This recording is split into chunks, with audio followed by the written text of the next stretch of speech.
Malgré l'interdiction de la préfecture de police, le cortège s'était lancé de la place de la Madeleine et de la place de l'Opéra pour rejoindre celle de la République.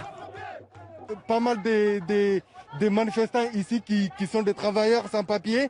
Et à partir du moment que cette pandémie est venue, ils sont restés à côté. Ils ne sont pas payés, ni quoi, ils sont dans le foyer et tout. Ils n'ont pas de ressources. Toutes les personnes qui sortent là, on est là à cause des papiers. On n'est pas là à cause pour tuer quelqu'un, on n'est pas voleur, on n'est pas pour gaspiller quelque chose. On veut seulement des papiers pour travailler. Toi-même, tu sais, on a traversé beaucoup de pays. On a dépassé l'Italie, l'Espagne, beaucoup de pays pour venir en France ici. On veut seulement à cause des papiers, Macron. À cause des papiers. Quelques échauffourées ont eu lieu lors de cette marche des solidarités dans la capitale. La foule a été dispersée par les forces de l'ordre qui ont fait usage de gaz lacrymogène. Une interdiction policière dans un contexte d'interdiction de se rassembler à plus de 10 sur la voie publique à cause du Covid-19. Des milliers de personnes sont également descendues dans la rue, à Rennes ou encore à Montreuil. L'appel à des manifestations a été signé ce jeudi sur le club Mediapart par 210 organisations de défense des étrangers et 300 personnalités. Les signataires ont exigé des mesures en faveur des étrangers en situation irrégulière.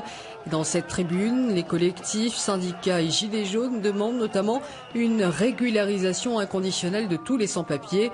Selon les signataires, la crise sanitaire actuelle est en train de devenir une véritable bombe sanitaire pour ces populations particulièrement fragiles.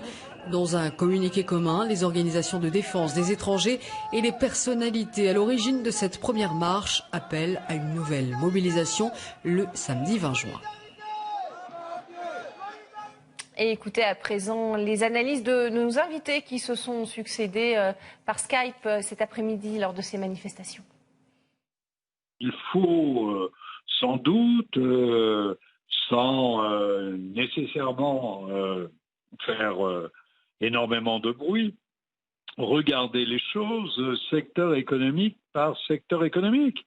Parce qu'il est vrai qu'un certain nombre de gens que je vais appeler ici les premiers de corvée, ils sont issus de l'immigration, sont parfois en situation irrégulière parce que notre droit est extrêmement complexe, pas uniquement, mais il l'est, et que nous devrions simplement par pragmatisme et par humanité regarder les situations et véritablement ne pas hésiter dans un certain nombre de situations, de cas, à proposer un droit au séjour. À partir du moment où vous n'avez pas de papier, comme vous dites, c'est-à-dire un titre de séjour régulier, vous n'avez pas accès à beaucoup de choses, notamment à un logement privé. Dans les logements, en l'occurrence, tout ce qui est centre de rétention